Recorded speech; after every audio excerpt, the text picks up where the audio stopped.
Good morning and welcome to our panel on risk assessment. It's been a great conference so far. I'm delighted to welcome you all, and we are going to get right to it.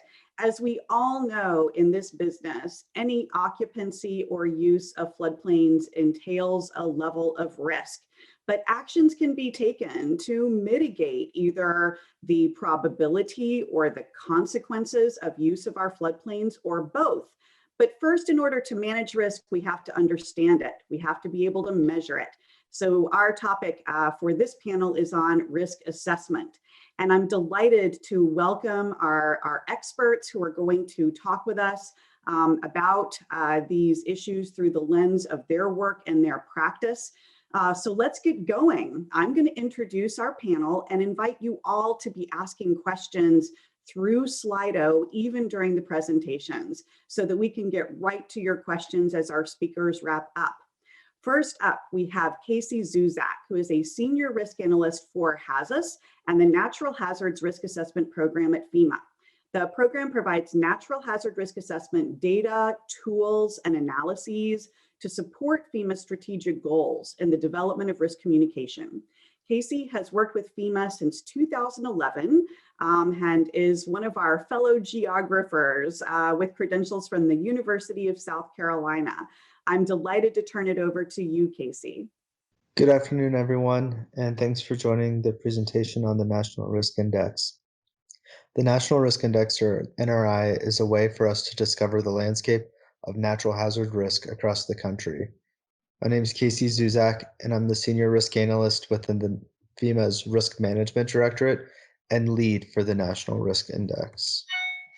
The National Risk Index began as a way for FEMA to start developing a strategy for reducing costs around inconsistent risk assessments and planning.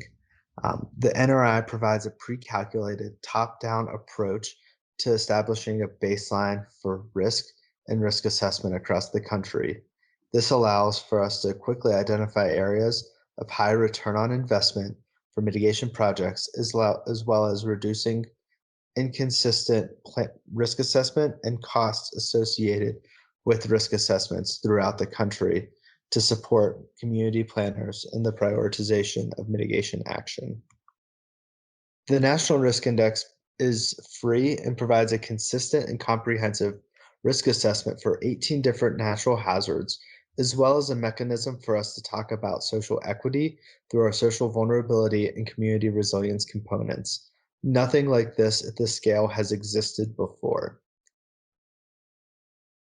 The National Risk Index really allows for us to have dialogues with communities that FEMA has never really engaged in.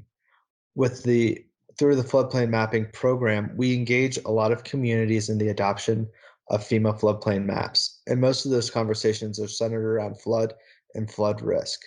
That's not where the conversation ends. Communities on the West Coast want to talk about earthquakes and tsunamis. Communities in the Southeast want to understand the hurricane risk. So the National Risk Index allows for us to have these conversations with communities, and as FEMA, we're able to be able to show up to the meetings, understanding what and anticipate what questions may be coming from the local officials. To build the National Risk Index, we didn't want to develop something in a silo. We worked with regional, state, and local governments, our federal partners, academia, the private industry, and nonprofits. And this is just a few of the groups that we worked with, including our contracting firms of CDM Smith, ABS, AECOM, and Atkins, Factor, as well as the National Earthquake Hazard Reduction Program, the U.S. Forest Service, USGS, the University of Central Florida, University of South Carolina, Arizona State, and University of Colorado Boulder, to name a few.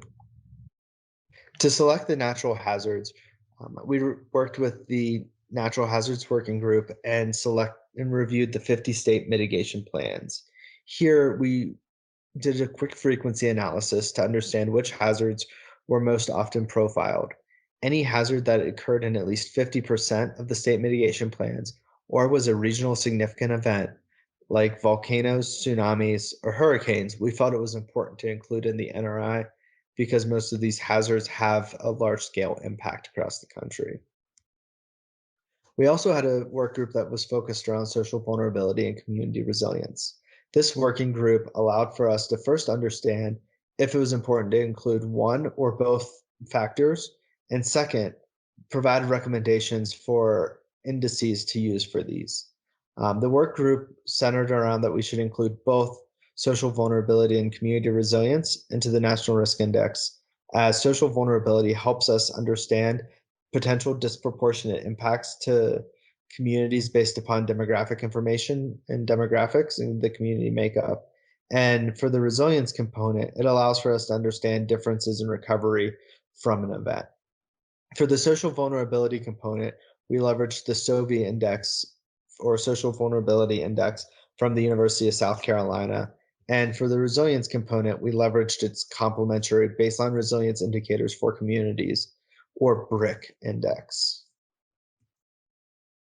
To bring all of this information together was a challenge, and we had a third working group that was focused on bringing this of understanding how to calculate risk.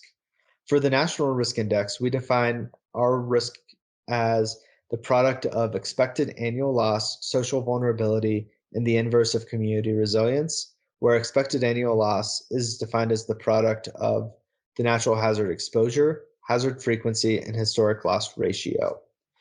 Breaking this down a bit further, the historic loss or expected annual loss allows us to understand how often a hazard occurs or the rate of occurrence through the frequency component, what's in the way of the hazard for your exposure component.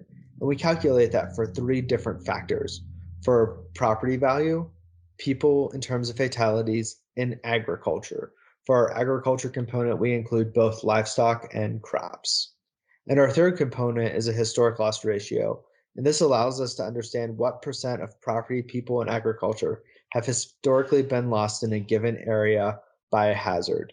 So this allows for us to understand if, the percentage of lightning strikes that cause a fatality, the amount of hurricanes in an area, and the damage associated with those. Is every hurricane $1 billion loss event for a community, or is it one in every 10?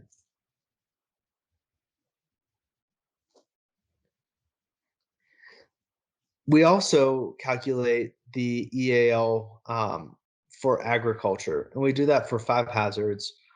And just to note, drought, we only calculate the average or the agriculture exposure and historic loss ratio to calculate the EAL. But for all of the other hazards, we include either buildings, people, both, and then we add agriculture for hail, cold waves, strong wind, and riverine flooding.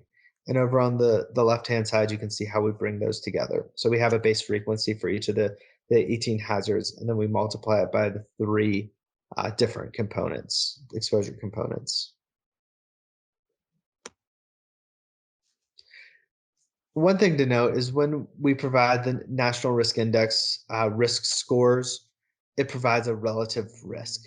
So it allows for us to look at how neighboring communities are impacted and where we see differences in pockets of risk across the country for each of the individual 18 hazards, or a composite score where we sum together the expected annual loss for all 18 hazards.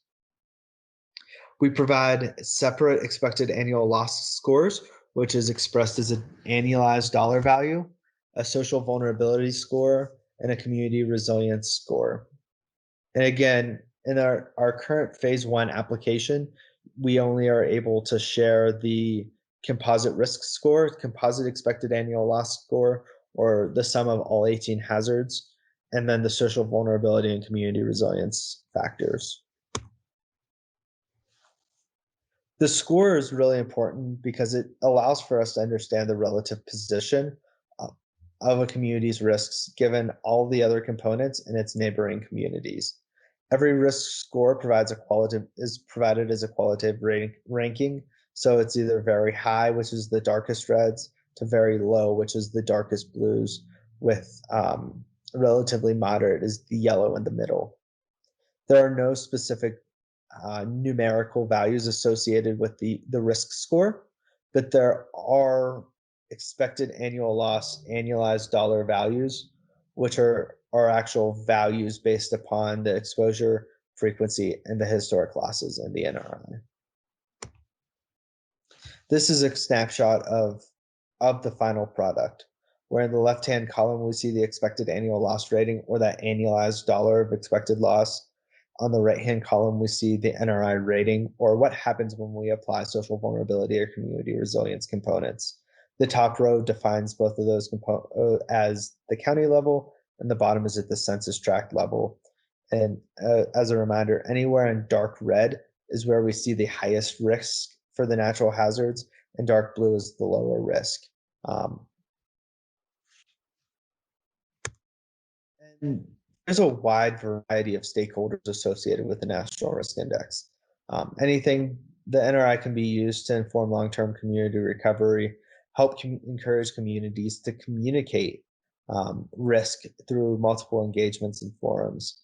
It can be used to help enhance the hazard mitigation planning process and support communities that may be looking to adopt higher codes and standards. The NRI allows for us to understand communities where we have the highest risk, and a quick intersection of that with communities that may not have the highest building codes adopted can help us understand, one, where we would be best to focus these efforts, and two, how we can prioritize different communities and potentially engaging them.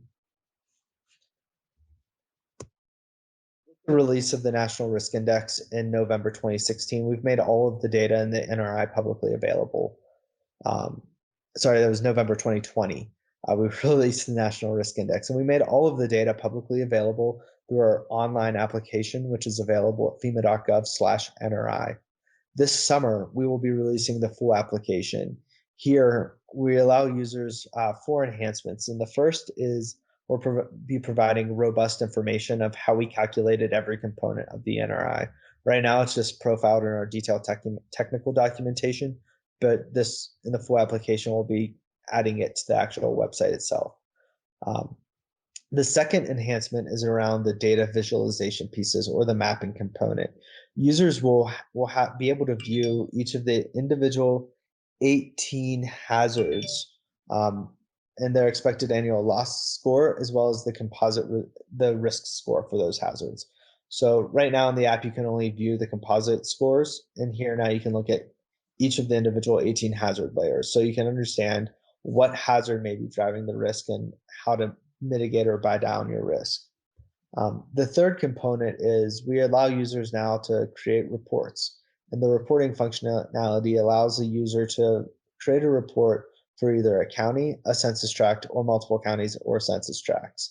And here we present all of the information in a summarized fashion that can be easily attached or added to a report or a grant application. And the final piece is around the data updates, which is what I'm most excited for. What we are doing is updating the historic loss ratios for all 18 hazards to include the years 2017, 18, and 19, as the updated SHIELDUS data has become available with its latest release. Other updates include around the landslide component. It has our shortest frequency period of record, so we'll be adding 3 years to those data. And we are refactoring our tornado factor. We're with some enhanced data from SHIELDUS as well as the Storms Prediction Center's tracks. We're able to connect historic events to historic losses, so we'll be able to develop a more refined version of the historic loss ratio, addressing each of the categories of tornado versus lumping everything together as one. So that will provide a more robust method, as well as we're evaluating how we're aggregating the county and census tract data to make sure that we're providing the best impact or best assessments for annualized tornado risk across the country. We're super excited for that to roll out this summer. And if you have any questions, please feel free to reach out to myself at FEMA-NRI@FEMA.dhs.gov, and you can see the email at the bottom of the list or bottom of the slide. Thanks again, and feel free to let me know if you have any questions. Fantastic. Thank you very much. You know, I think that the work that FEMA is leading on understanding risk, on assessing risk, and making that information publicly available is absolutely critical. to promoting public awareness, but also to informing the decisions that are being made every day on how communities are growing, how they're rebuilding following disaster, and how they invest in advance of floods. Casey, we've got some great questions coming in through the Q&A, so I'm delighted to turn it over to you to engage with our audience. Fantastic. Thanks, Sam. And we are super excited about the full release of the National Risk Index coming up this summer. With that, users will have the ability to view a lot more information about their hazard and hazard risk and consume it in a bunch of different ways. We know users don't just consume information through maps. So we want to make sure that we're presenting information in multiple forms and multiple ways so that users can really consume it in a way that works best for them. So I see there are 2 questions so far in the question app. The first one is around asking about why we made the decision to focus drought on agriculture only versus creating the expected annual loss ratio for the building value and fatalities components. It's really simple. Drought causes, so the drought hazard itself, when you look at the historic losses from the mid-1990s through 2019, it accounts for 96% of historic losses to agriculture, which is one of the reasons why we chose to include agriculture as a component as we're looking at the historic losses and impacts. In the future, we would like to build it out further to include building and fatalities, but the impacts themselves are really around agriculture, both crops and livestock. So with our initial data release, we focused on where we saw impacts greater than 5%. So it missed that baseline cutoff that we set. Does that mean there's no impacts to buildings in drought? No, it's just it's very, very minimal. Especially compared to a lot of the other hazards. One thing that goes along with drought is heat and extreme temperature related, the extreme temperature related hazards. So with heat loss, that was the driver for why we included fatalities inside the National Risk Index, because there's between 1996 and 2019, there was only $50 million and heat-related building loss. But once you bring in monetized fatalities, that goes upwards to $34 billion. So it's a huge jump. We have to make sure that when we're estimating impacts and losses from natural hazards, that we're not just looking at the built environment, but we're also looking at the impacts of population and agriculture as well. Another question in the chat is around our decision to move forward with the Social Vulnerability Index from the University of South Carolina's Hazards and Vulnerability Research Institute, or SOVI. And that decision was, we had a working group that was charged with helping us understand how best to incorporate social equity, and bringing in social vulnerability and community resilience factors is what the working group moved forward with as our decision. And it was recommended to us that we leverage SOVI over the SVI, CDC SVI. The decision was made back in 2017. The SVI index was fairly new. SOVI has been around in one form or another since 2003. There was a path for updating SOVI, and it allowed for us to also look at from a national level as well as a state level. So being able to rank the counties within states and within the nation. And it also paired really well with the BRIC index, or the baseline resilience indicators for communities. There's very little collinearity between the two. So we were able to bring in both of the products into the application with confidence that we're measuring different aspects. So we're measuring the vulnerability with SOVI and the ability of a community to recover after an event with BRIC. One thing we'd like to do as we're updating with the 2020 census is revisit our decisions on this and make sure that we are incorporating the best available science and methods along the way. So we want to take a look at that with the Social Vulnerability and Community Resilience Working Group. Let's see. Another question in the chat is, how will the National Risk Index be updated as moving forward as floodplain maps continually be updated? and as additional risk data becomes available. We leverage FEMA floodplain maps for two different pieces. One, there's a probabilistic frequency associated with each of the floodplain maps.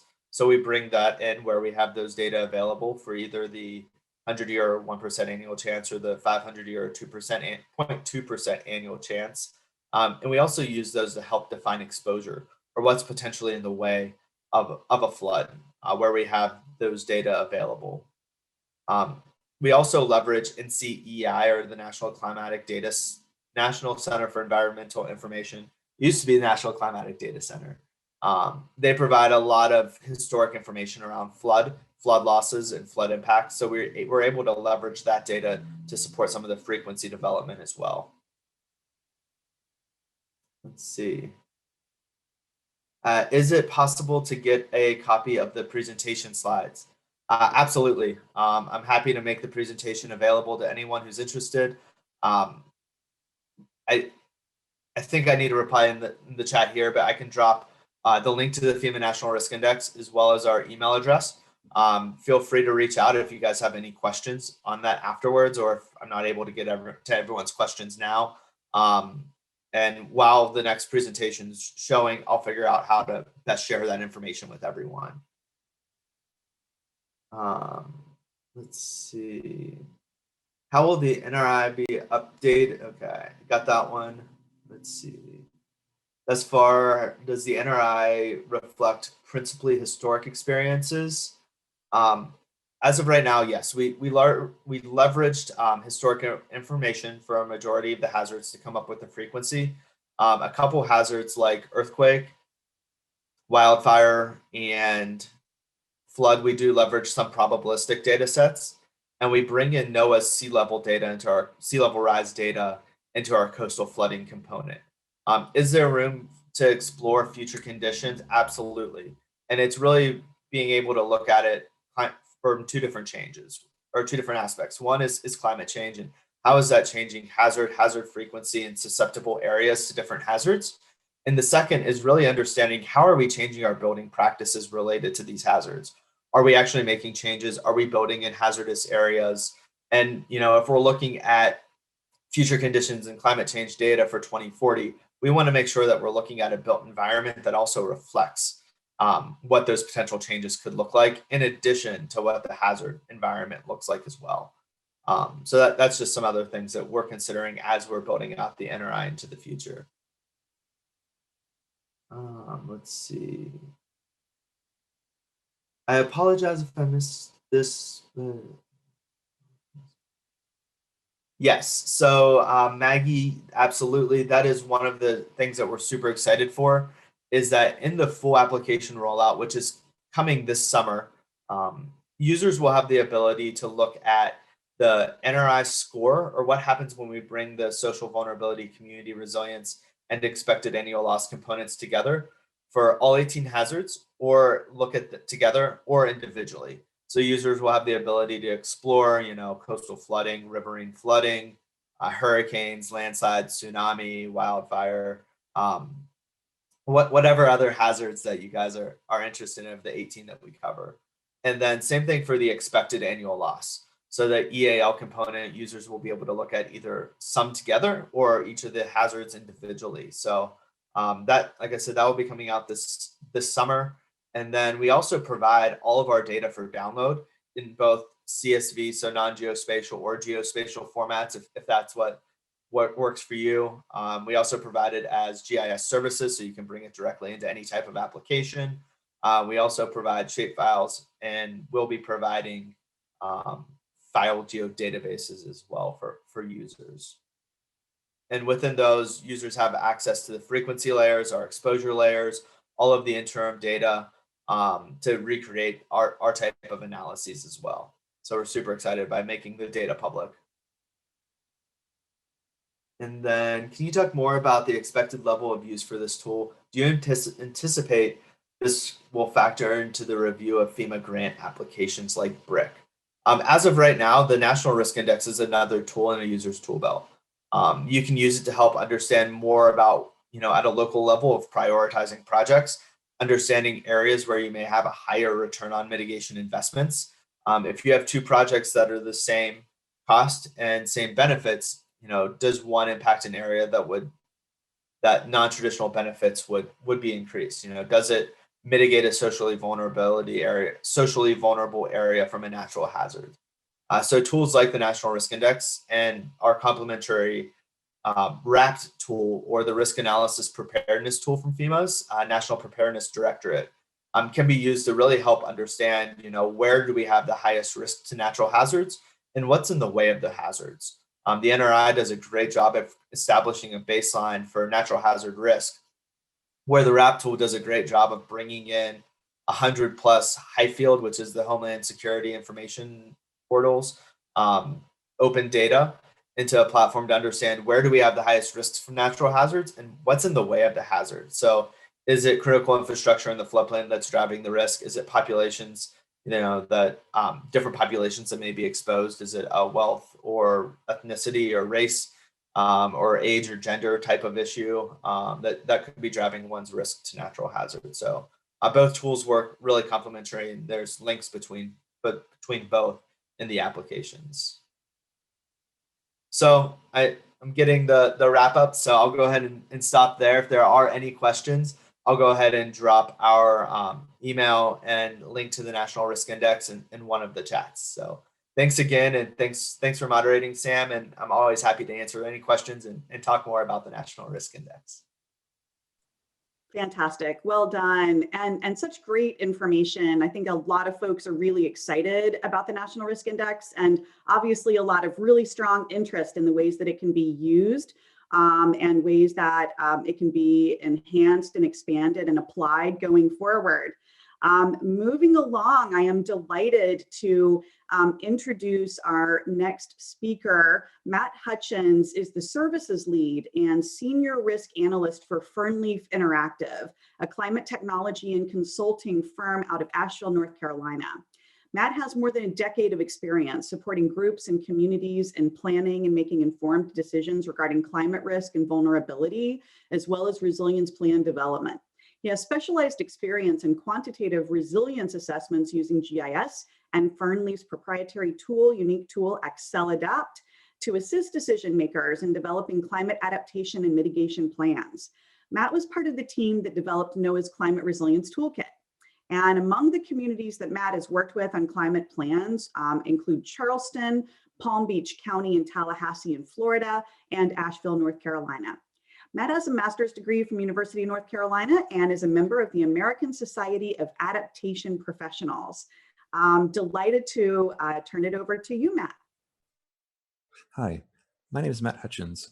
I'm Client Services Lead and Senior Resilience Analyst with NEMAC FernLeaf. NEMAC FernLeaf is a public-private partnership based in North Carolina. Today, I'm going to be presenting on integrating social vulnerability and flood risk assessments, a New Bern, North Carolina case study. This work and assessment is part of the City of New Bern's resiliency and hazard mitigation planning process. In this presentation, I'm going to provide a background of our assessment approach, give a few examples of a metric-based approach to looking at social vulnerability integration.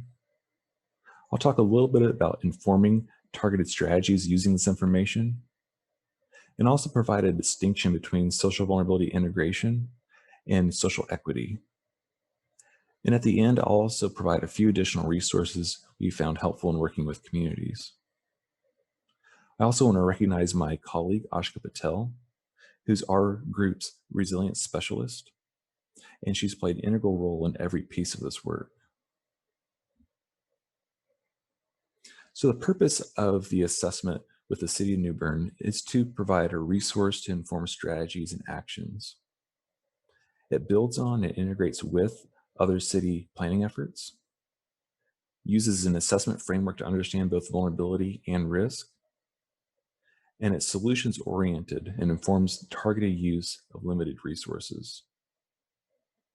As I mentioned already, this information is also being used to develop a resiliency and hazard mitigation plan. And this plan is being led by Moffitt and Nickel. And the assessment is supporting the City of New Bern. And together, the City of New Bern and Moffitt and Nickel have another presentation that's part of the May 11th presentation date, titled Resilience is More Than a Word, a New Bern, North Carolina case study. And during that presentation, the city of New Bern and Muffin Nickel are providing a more comprehensive overview of the planning process. So what is resilience? The assessment defines resilience as the ability to withstand, recover from, and respond to an adverse event. The current focus of the assessment is on flood risk, looking at the physical, social, and economic impacts of flooding and how it affects homes, businesses, workplaces, and other community assets. The assessment uses a framework based on the U.S. Climate Resilience Toolkit Steps to Resilience. It is a data-driven approach that focuses on aspects of both vulnerability and risk. The diagram on the right shows different components of vulnerability and risk, with going from exposure, looking at potential impact and adaptive capacity that informs vulnerability, and risk probability and risk consequence that informs risk scoping. We aren't going to go into too much detail on each of those aspects, but it is the framework that the assessment is based on. The assessment looks at 4 different types of flooding threats and sea level rise. Looking at floodplain inundation, both 100 to 500 year floodplain extents. Storm surge inundation, looking at categories 1 to 2, and then major categories 3 to 5. Also looking at tidal flooding, the current high tide, and with future sea level rise, looking at future potential water levels of 3 feet and 5 feet above mean high or high water. Both NOAA and FEMA are used as trusted sources of information in looking at each of these threats and hazards. The assessment also focuses on community assets, looking at 4 different themes, including property and public services, includes all property types, including residential and businesses, both commercial and industrial, government-owned and critical facilities, parks and cultural, and historic properties as well. The assessment also looks at roads mobility, focused on major and minor road systems, but also connectivity and accessibility to critical services. The assessment also looks at economic factors, including sales volume and jobs.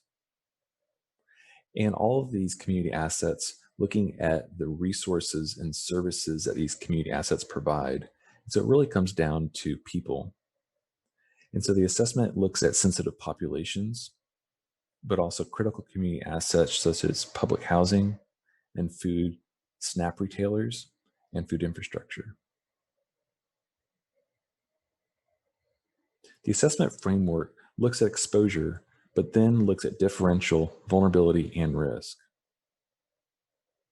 The assessment also focuses on asset scale assessment factors, such as the criticality of buildings in the floodplain, base flood elevations and requirements of base flood elevation at times structures were built, the likelihood of flooding, such as the difference between the 100-year and 500-year flood risk, and potential flood depth associated with those inundation levels. And this picture illustrates one aspect of these assessment factors, looking at both of these buildings being equally exposed to the potential for flooding, but one having greater adaptive capacity based on its base flood elevation.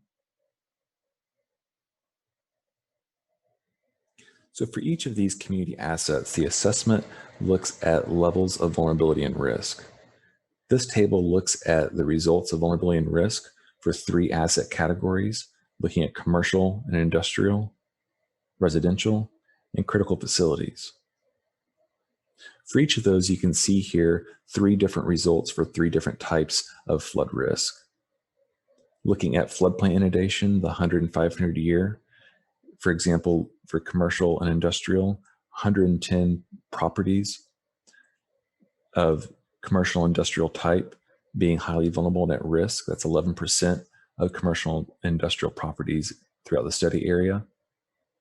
And then when we look at the storm surge categories 1 to 2, there are about 10% highly vulnerable and at risk to category 1 to 2 storm surge, but then 75% highly vulnerable and at risk to storm surge category 3 to 5. For residential, 17% vulnerable and at risk to the floodplain inundation, but then 68% to that higher storm surge category levels. And then critical facilities, similar story of 25 or 13% of critical facilities, which includes schools, utilities, and public safety facilities. And then looking at storm surge categories 1 to 2, about 10% vulnerable and at risk, but then 56% vulnerable and at risk at the higher storm surge category levels. So again, just a few examples of high levels of vulnerability associated with flooding and storm surge throughout the study area. The assessment also highlights that the ability to cope with flood inundation is a driver of vulnerability. Throughout the study area, the assessment highlights that 31% of properties in the floodplain have buildings below base flood elevation.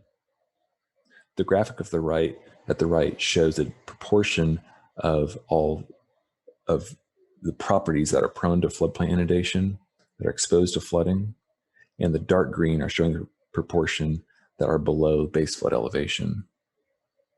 It does show that over half of the buildings in the floodplain have a base flood elevation of more than 1 foot above base flood.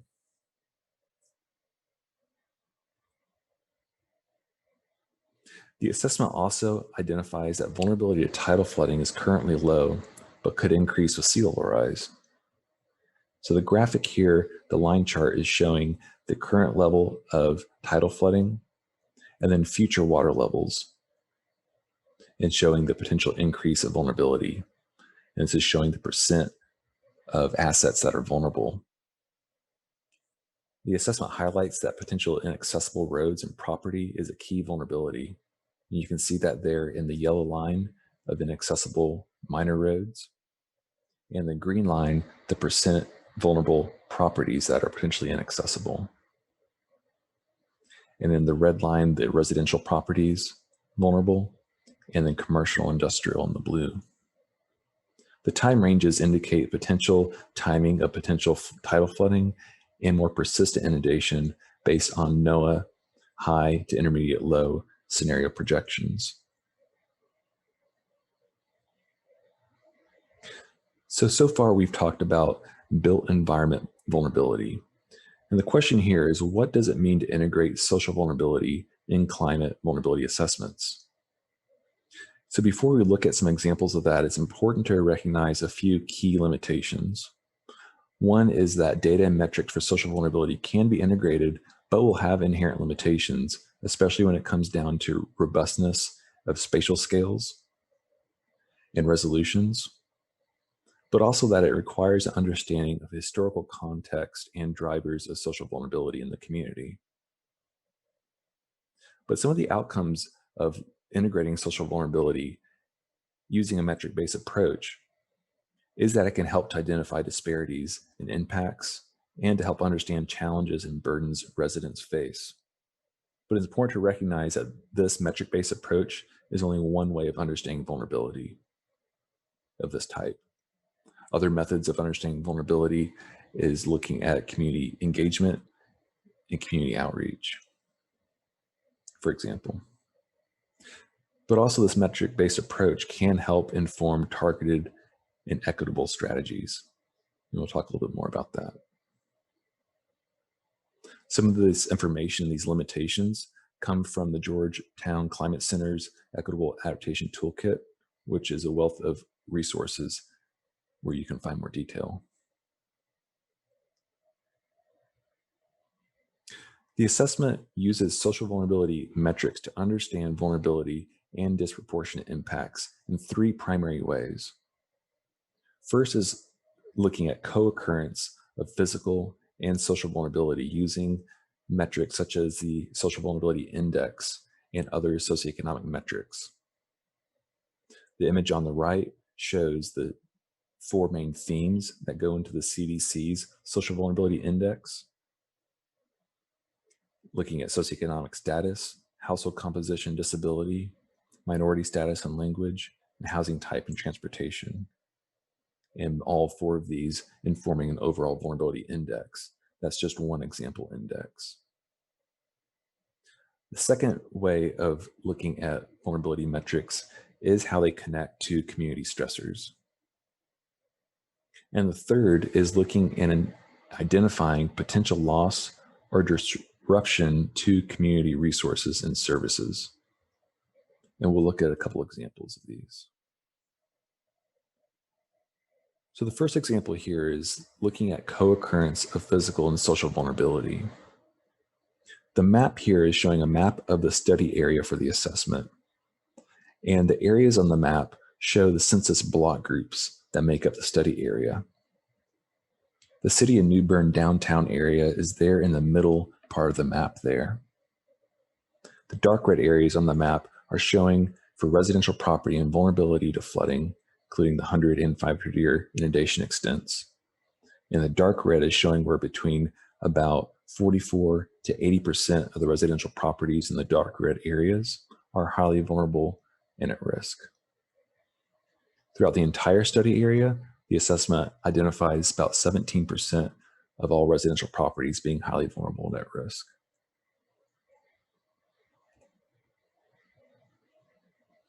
The assessment also identifies areas with high proportions of households living below poverty line. And so this is one socioeconomic metric from the American Community Survey, with the dark orange areas showing the areas of the study area that have at least 22% of the households living below the poverty line. Within those areas, again, in those dark orange areas, the assessment highlights that 27% of residential properties are highly vulnerable. So 10% more than the study area as a whole. Putting those two together, this map is showing those dark orange areas from the previous map shown in hatching here, overlaid on the residential property vulnerability map. So it may be a little bit hard to see some of the hatching.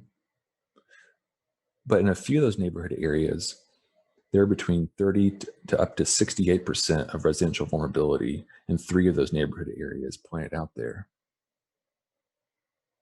So again, looking at both the co-occurrence of the physical and social vulnerability.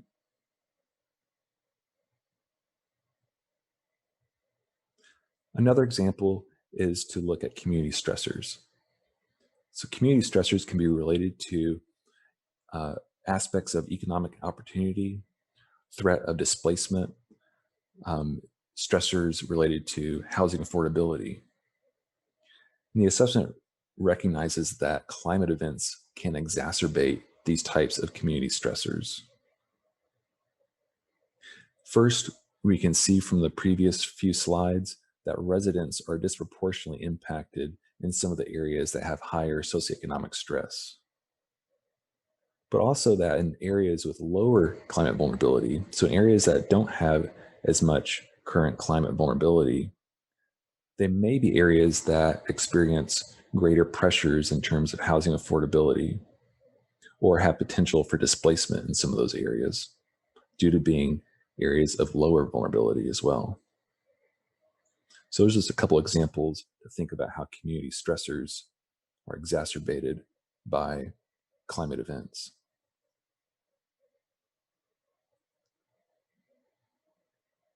Another example here is to think about community resources and services that are impacted. Recognizing that loss or disruption of community resources and services can also lead to disproportionate impacts in the community. So here's a map on the right showing critical facilities and their vulnerability to the 100 and 500-year floodplain extents. Again, it shows that within the areas that have relatively high percentage of households living below the poverty line, that 21% of the critical facilities in those areas, which includes schools and medical facilities, are highly vulnerable and at risk. And that 33% of parks and cultural properties, which include community centers and religious places, are vulnerable and at risk.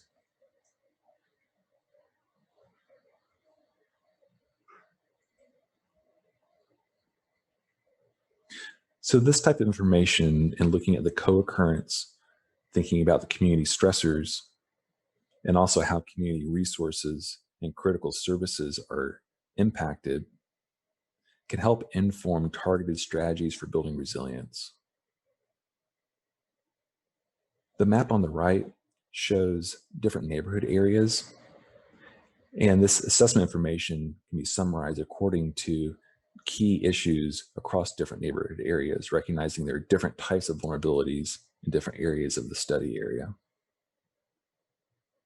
For example, in some neighborhood areas where storm surge category 3 to 5 is the primary threat, and that's very common across different areas of the study area here. But in some areas where sea level rise and tidal flooding is a greater vulnerability than others. But this information and social vulnerability integration can help inform targeted strategies that may include strategies related to community engagement, protection of certain community resources and assets, and also the need to address community stressors and how those needs may be different and can be targeted differently in different areas of the city.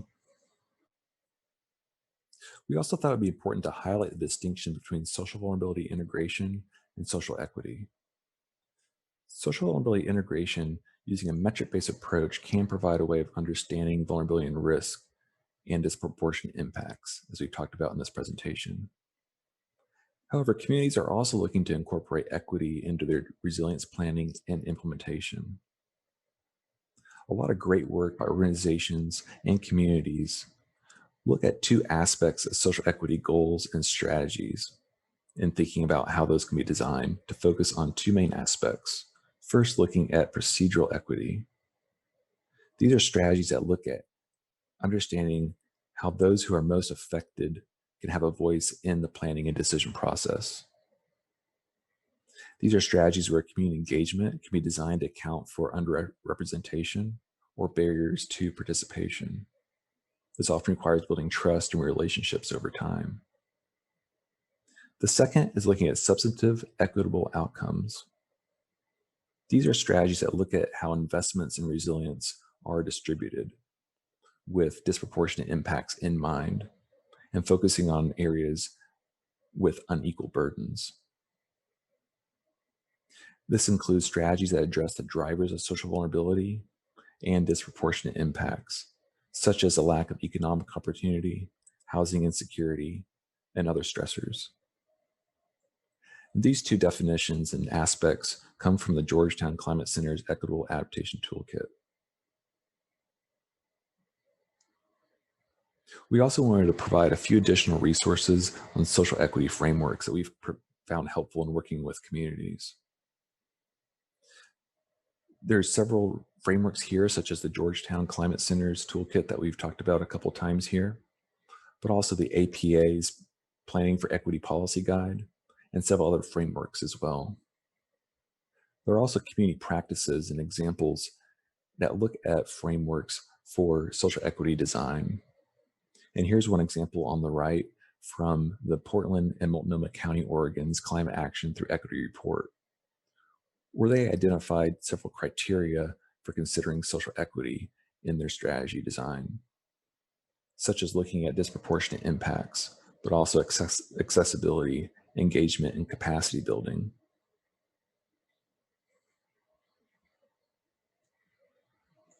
With that, we want to thank you for the opportunity to present, and we want to give a special thanks to the City of New Bern staff and planning team.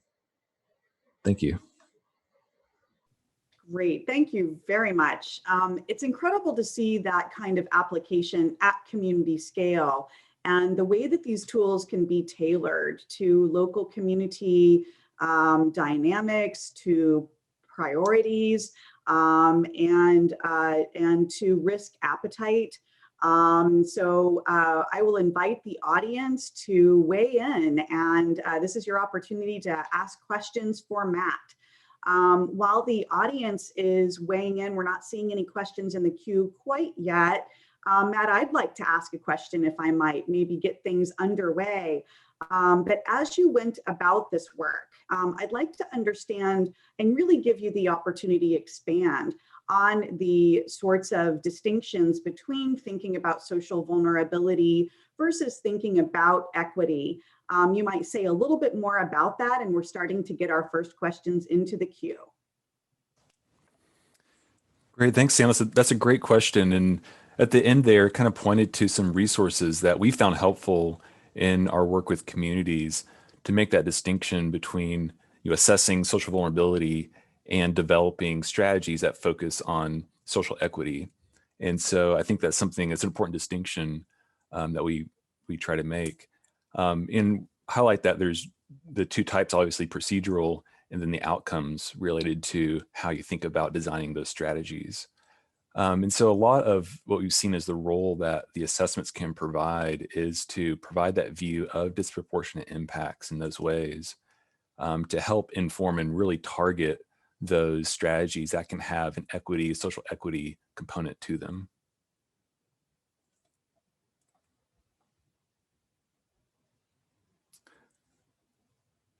Looks like there are a couple questions came in. I noticed that there's a question here. Did the assessment look at natural habitats either as an asset or a risk and consider them in vulnerability? That's a really good question.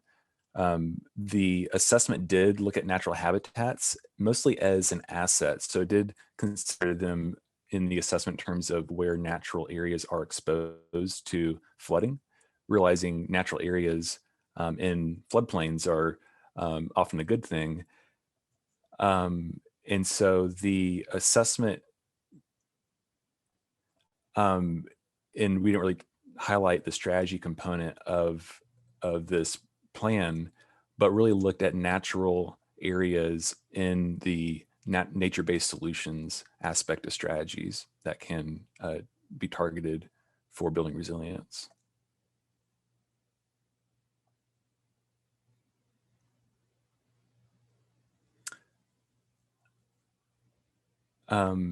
Sam, are you able to hear me okay? I sure am. We've also got some questions coming in, one coming in from one of our audience members, looking at the ways that new Bern leaders should be given a lot of credit for supporting this kind of look in the eye, fact-based risk analysis.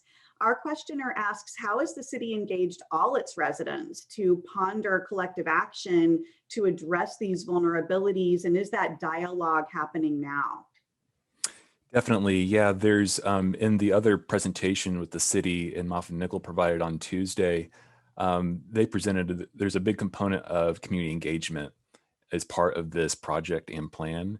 And so it's recognized as a really important aspect of developing any type of plan and strategy. And so there's been multiple rounds of community engagement and using some of the assessment information to do better targeting of that engagement. And so that's definitely been recognized by the city as a really important part of this process. Yeah, so I hope that answered that question. Great, thank you very much. We're also asked, kind of bottom lining it, what kind of budget is necessary to layer these assessments for this excellent modeling of physical and social vulnerability and risk? I think that's a really important question that a lot of local leaders are probably thinking about, and a great question from our audience. So what kind of budget is necessary to layer these assessments to do this work? That's a great question. And, having resources to do quality assessments is a really important thing. A part of what our group has done is create some tools to make this information as streamlined as possible and for us to be using trusted sources of information. And so I mentioned FEMA and NOAA as two of those. We also work with communities in using investments they've made in their data gathering, for example, to make best use of those resources. And so this project is part of a typical risk assessment and planning, hazard mitigation planning effort. And we really just have the assessment as one component of a much larger effort.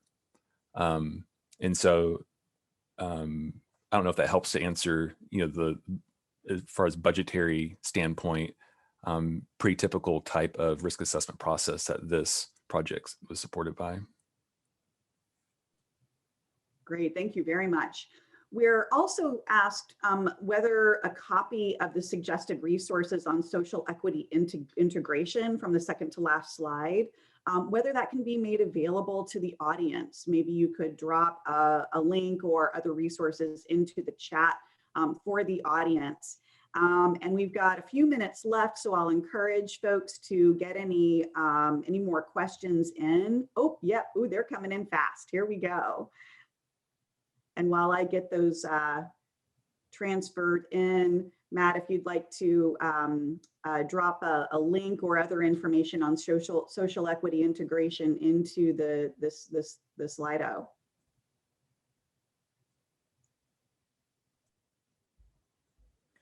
Great. Yeah, I'll definitely drop in some links, and I'm happy to share PDF slide deck as well that has links directly in that last slide that shows other frameworks and resources.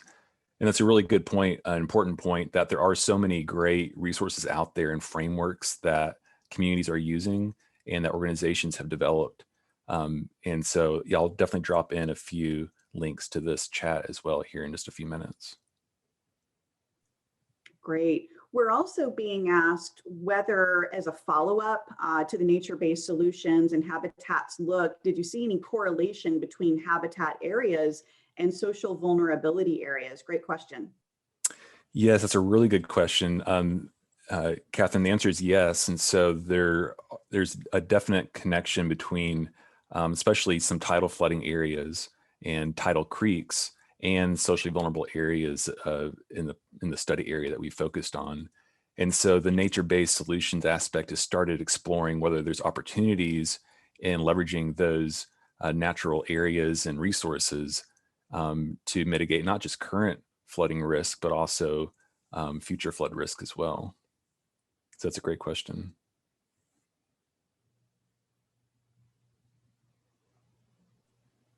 Great. You're also asked to provide more examples of the kinds of decisions using this information, going beyond what was presented. But what are some of the examples of the kinds of decisions that you see either being used or that could be supported by this information? Well, that's a great question. Yeah, and working with the city of New Bern, but also other communities, we've really seen this information and the ability for it to be integrated really across many types of decisions within local government. And what's been really interesting to see and have the opportunity to work with different types of departments, from housing to stormwater to planning, and really have this information integrated really at every component of planning throughout local government planning processes. And so some examples are using this information to better target use of limited resources, such as check valve location investments, those types of interventions, and using this information to not just look at where are areas of highest risk, but also to estimate what is the potential benefit that certain types of investments can be made, especially recognizing limited resources that local governments have. And so it's kind of flipping this assessment information around to say, okay, if we know that we can install a check valve location at a certain location, we have this assessment to identify what we think the potential benefit that may provide, and using that as a selection criteria for placement of certain types of investments. And so check valve is one example. And we obviously work with communities understanding what that expected benefit may be. Great. Well, I think we're going to wrap up there with that excellent question and response. Thank you very much, Matt. Really good information. We're going to move right along into our next session, but folks can be ready and be dropping questions into the chat as we move along. I'm delighted to welcome Richard Fogleman, Technical Director at AECOM, bringing more than 23 years of experience with FEMA floodplain mapping projects. the North Carolina floodplain mapping program, and focused experience in GIS administration and workflow development. He is joined by Chris Koltick, Assistant Director for the North Carolina Emergency Management. He's the Risk Management Chief. Chris has more than 20 years of experience working in public sector, both in US and abroad. His roles include serving as the Chief Information Officer for the City of Jacksonville, North Carolina, Director of GIS and Planning for Moore County, North Carolina, and Assistant Manager for Gdansk, Poland. So Chris is bringing that rich domestic and international experience. He also joined by Gray Menton, who serves as AECOM's Technology Services Solutions Manager and has more than 25 years of experience dedicated to FEMA-funded projects for federal, state, local agencies encompassing engineering, GIS, and software development, and managing the development of groundbreaking tools and workflows. With that, we will turn it over to the group of presenters for our final session of this panel. Good morning. I'm Chris Koltick with North Carolina Emergency Management. I'm Assistant Director and Risk Management Chief. I am joined by Richard Fogleman with AECOM, and today we'll be talking about NCEM statewide building footprint data development and maintenance process. NCEM work with federal, state, and local partners to help North Carolina residents effectively prepare for and respond to, recover from, and mitigate against all hazards and disasters.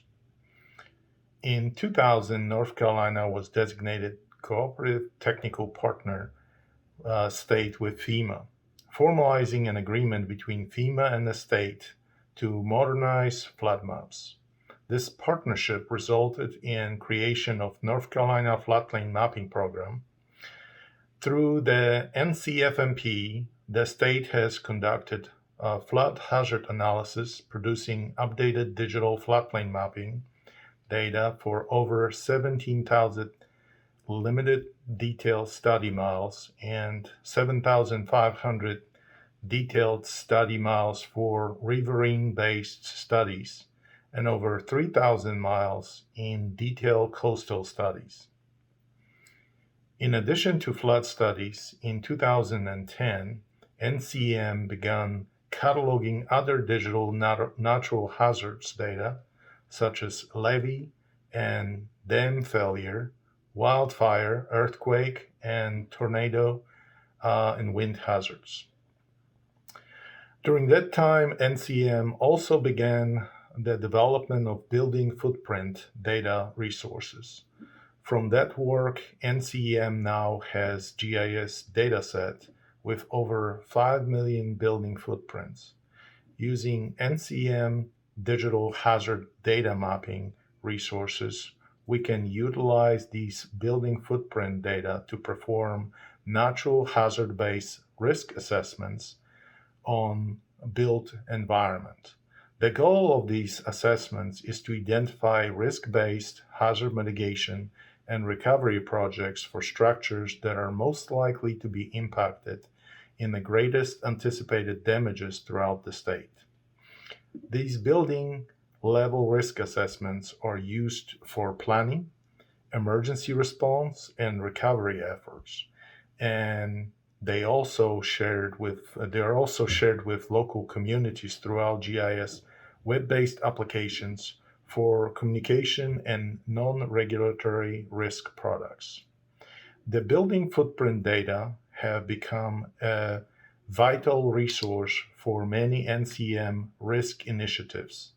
It is important that these building footprints be developed properly with their geometrics and attributions that are kept up to date to provide and reflect most accurate representation of risk available. Developing and keeping this data can be challenging as ground condition change, as new building development and demolitions are ongoing.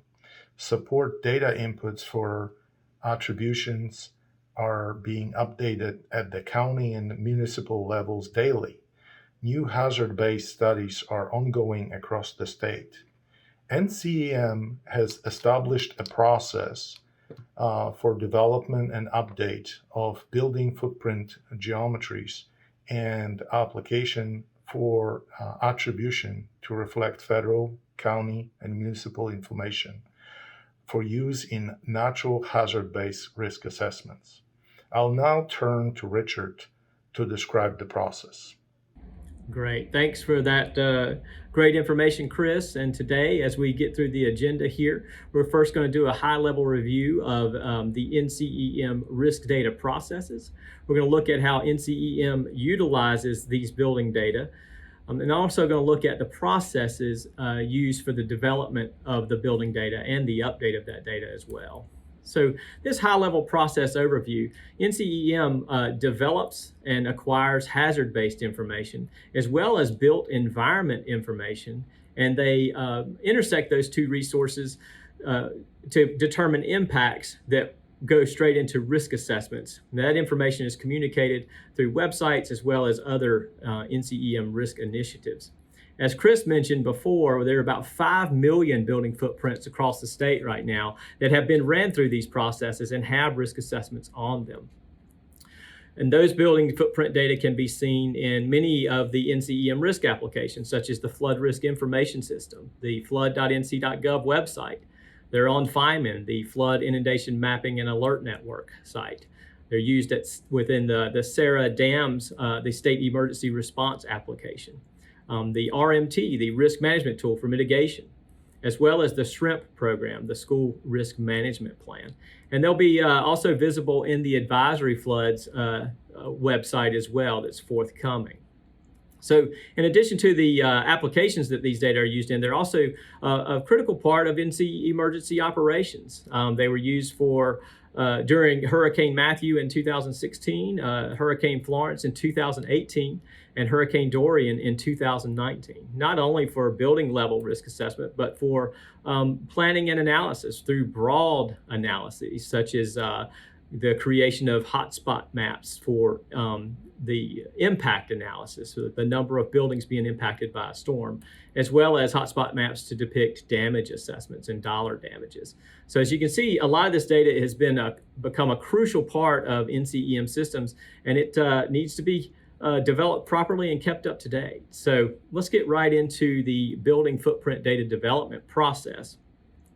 So what do we need? Required information. Basically, we're looking to acquire accurate building footprint geometries first, and then we need attribution. So we need enough attributes to be able to perform multi-hazard level risk assessments. So that comes up to be about 50 different attributes that we need to be able to perform those risk assessments.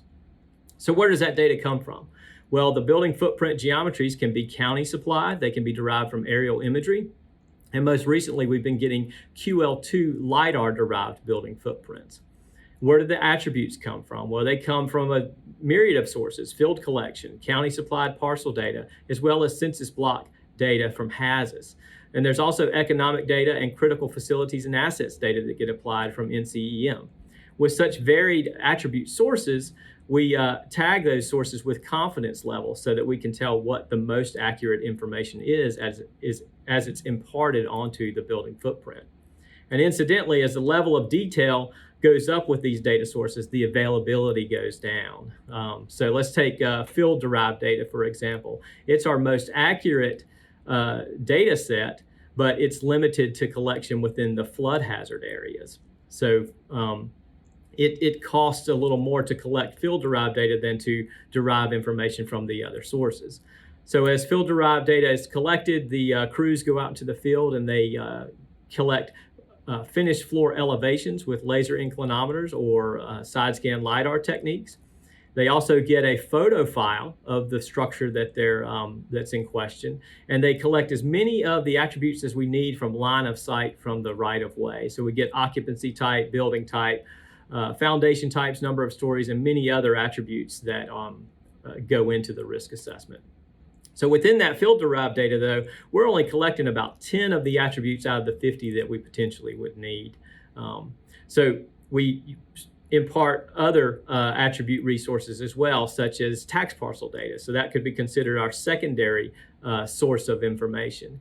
So within the tax parcel information, we're able to derive occupancy types, building types, and year built, heated square feet, building values, lots of other attributes that are important that we need for combining the attribute catalog. Within the parcel data structures, though, we have to standardize this information as it varies per county. The schemas may not be the same. We have to put that stuff into a common format that can be utilized in our tools that we'll discuss a little later on. And our last category of attribution that we work from is the hazardous building stock census block information. So this gives us it's the least detailed information that we have, but it's the most available information. And again, we're working toward building that 50 attribute data set for risk assessment. So hazardous provides many of the resources that we need there with occupancy types, building types, and many hazard specific attributes that get imparted. In addition to the 3 resources above, we also apply economic data to these data sets.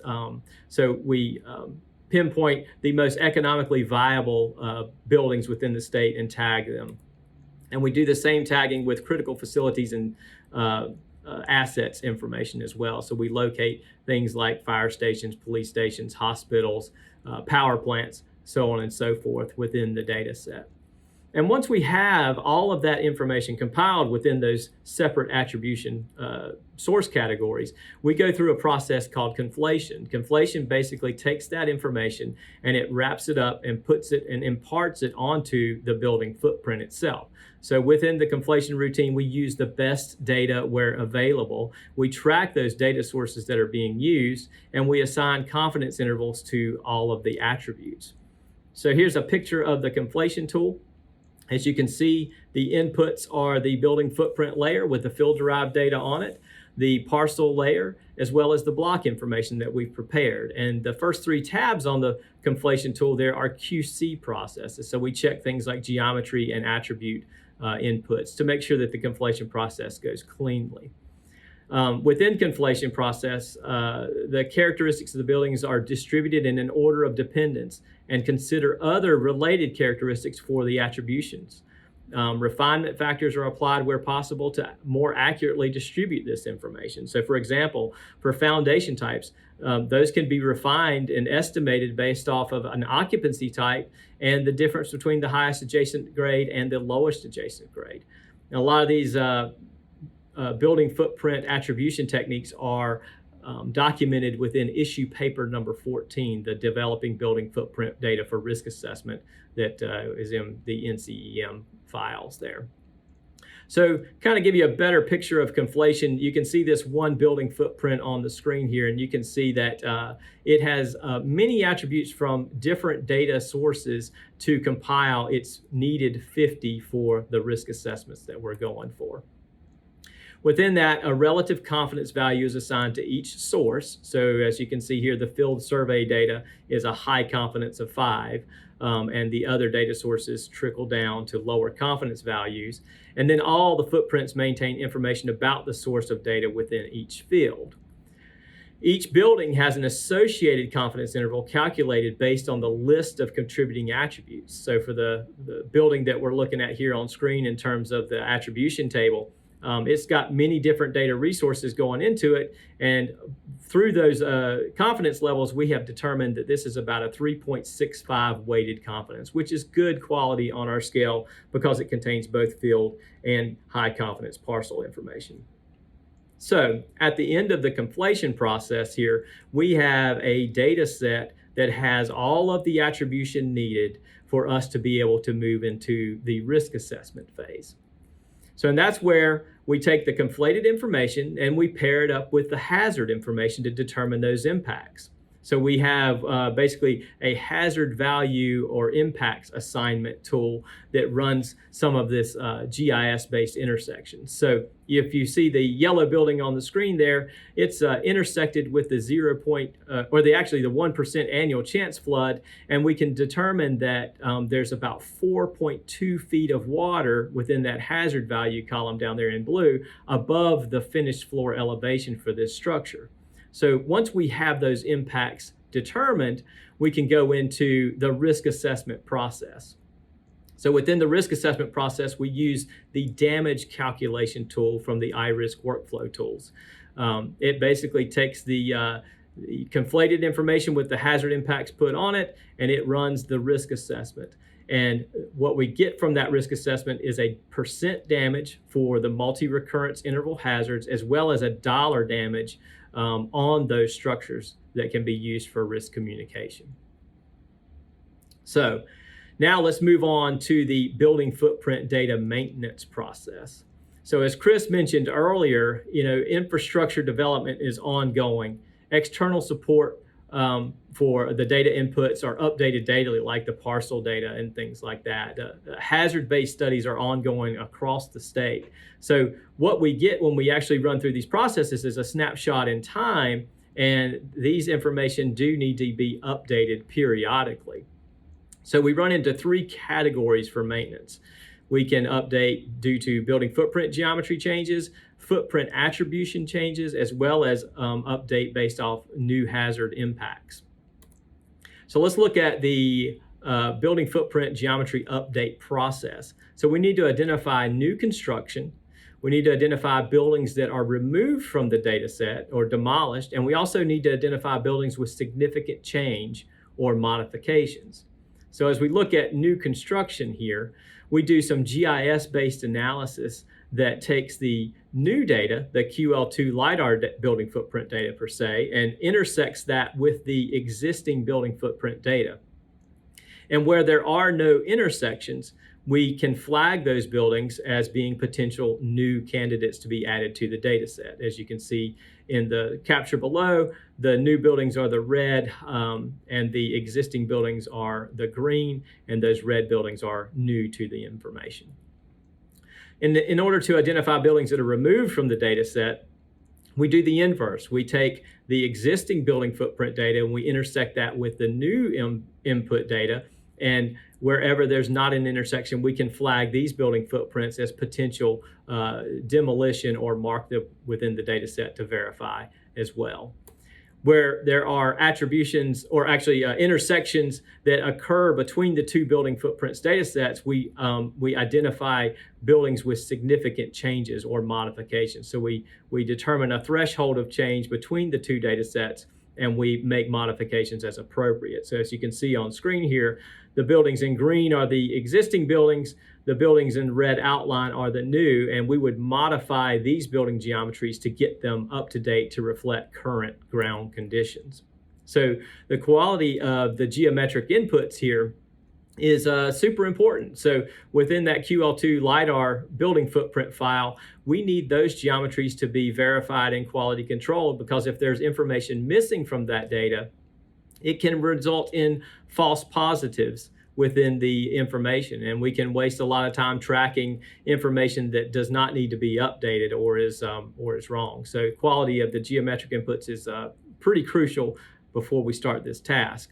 And also we need to retain the existing attributes on the building footprints as we go through these tasks. And I'll mention a little bit more about that when we get into the conflation tool for updating the information.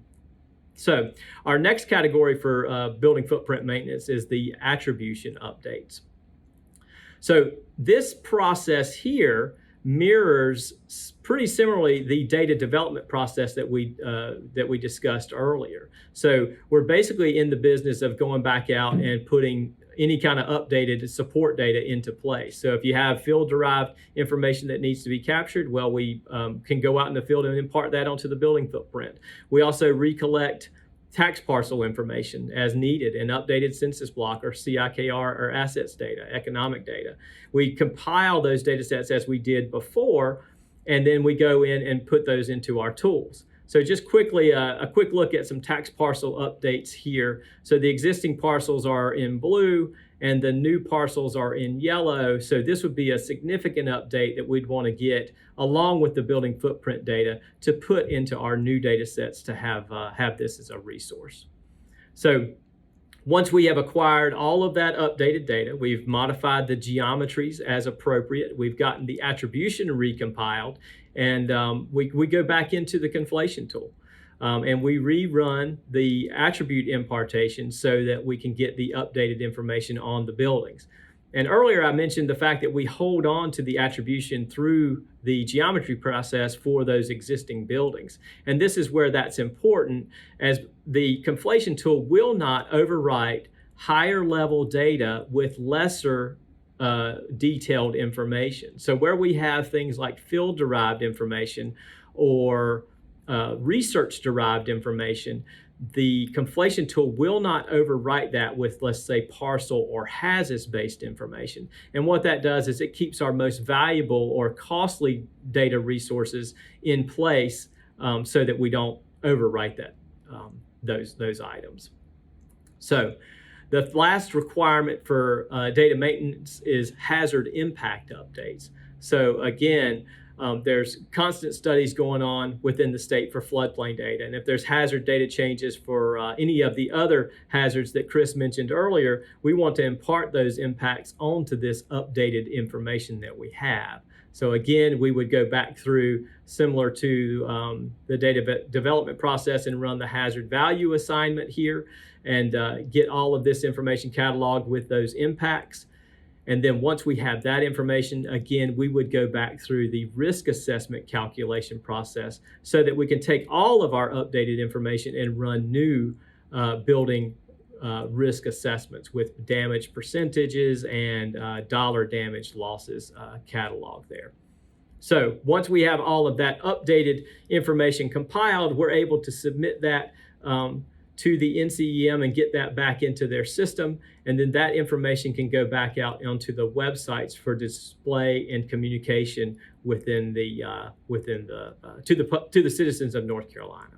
So, and with that, I think that concludes our presentation, and we'd be glad to take any questions that you may have. Thank you. Great. Thank you very much to Richard, Chris, and Gray for that fantastic presentation. And the questions are already coming into the queue. I encourage our audience members to ask your questions. And I think we just dive right in. I'm delighted to turn it over to you all. If you all would, Richard, if you'd like to maybe get started looking those questions over, and you can lead those responses while I get them over to you. Sure. Thank you, Samantha. So I got a question here from Paul. It says NC had planned to obtain finished floor elevations from aerial LiDAR collections. The Geiger mode LiDAR exceeding QL2 requirements was expected to allow this activity. Was there any success with that process? Are you still relying on field survey using laser inclinometer or ground-based LiDAR for the FFEs? So currently, there's a mix of FFE collection methods that are employed. The first initial cut with all of the field collection with areas in the floodplain were collected with the first floor elevations were collected with the laser inclinometer derived technique. And then any of the information outside of those floodplain areas that was not field collected was used the ground-based LiDAR. It was an estimation of the highest adjacent grade plus a number to define what the first floor elevation would be for areas outside of the floodplain, or in those, I guess, less important areas where you would need an FFE. And those FFEs are categorized by their type. And as I talked about confidence intervals inside of the presentation on the the data, those are categorized associated with whether they're laser inclinometer, and in some cases there was even traditional survey. And then the aerial LiDAR derived have a lower confidence interval as they are imparted onto the building footprint there. Hope that answers the question.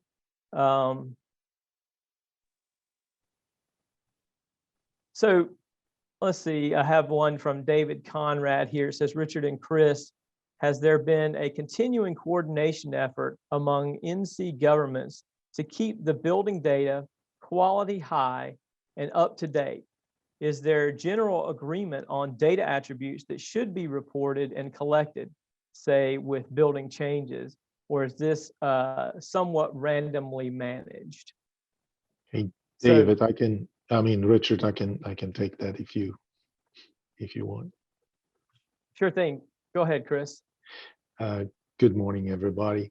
So this is challenge, and has been a challenge. I have a long background in local government, and like any other state agencies, there's almost no coordination in getting that rich to local governments where data is maintained for parcel information or structure value and so on and so forth. So the best answer that I can give to David is that we are trying, we're working with local governments. We have 100 counties in North Carolina and 500 plus municipalities. And so maintaining data at the local level is very important. Unfortunately, every county has a different level of detail and different level of accuracy of their data and different attributions that they collect. So that coordination is intentional. It's definitely effort that we take. We feel like we should have several FTEs just to maintain that relationship with 100 counties and having the data on a regular basis shared with us. But I think the most realistic would be that once a year we make an effort to reach out to local governments and we ask for data and provide us attribution to structures and parcels, whatever else we can get. But hopefully that answers your question. Thank you, Chris. I had a question here about the accuracy of FFEs. Shrikant here, have you done any accuracy assessments of FFE computed by LiDAR method versus the field collected method? And if so, how did the results look?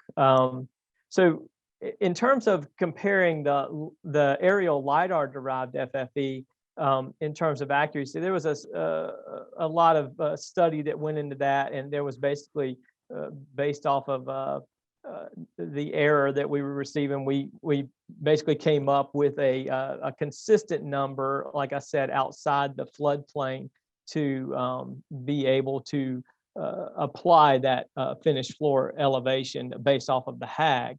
But in terms of the laser inclinometer derived FFEs versus the traditional survey methods, there were a lot of study done on that too, and there's a paper out there with NCEM that details the logistics and the data that went into that study. And I think the consensus was that the root mean square error was about 0.2 feet difference between traditional survey versus like a laser inclinometer derived solution. So there's a lot of documentation around all of the decisions that were made in terms of the application of those various data sources.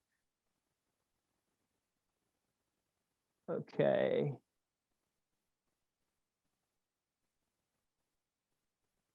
Look here, a couple more.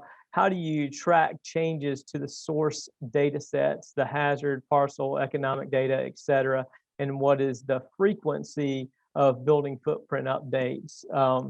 In terms of tracking data sources and things now, we're implementing metadata standards for all of that to catalog the year and the source of the information for the study hazard inputs, the parcel data, as well as economic information and things. And those data are changing over time. I can tell you that in terms of the building footprint updates, those get contracted along with other studies as well. I know we're currently updating about 38 counties worth of building footprints in the east associated with the advisory flood hazard studies that actually Gray was mentioning yesterday in his presentation. So there are updates that are continually going into the system through that project, and I'm sure other updates will come in the future as well. And another question here from Steve McMaster: has the state or local governments used this risk data to develop hazard mitigation projects? And yes, they have. There's I think we mentioned the risk management tool, the RMT tool that NCEM facilitates there, and that tool directly ingests these building footprints to facilitate the mitigation plans. Samantha, I think we're out of time here. We sure are. There are a couple of resources that have been posted there in the Slido. So I would invite our audience members to grab those as we bring this across the finish line. Please join me in thanking this entire incredible panel. It has been extraordinary to see the progress that has been made. And from the federal government's perspective, from the perspective of Congress, the more that we are able to apply metrics and to measure and have common types of tools and metrics for measuring risk across different landscapes, different levels of government, the more that we're able to prioritize in federal policy, but also support states, local governments, tribes and territories, and infrastructure owners and operators and their partners and stakeholders in understanding risk and measuring it. So it was a real privilege for me to be asked to moderate this panel and get to work with this incredible team of experts. We very much appreciate it, and we really encourage you all to stay engaged for the rest of this virtual conference. Looking forward to continued collaborations. Thank you all so much.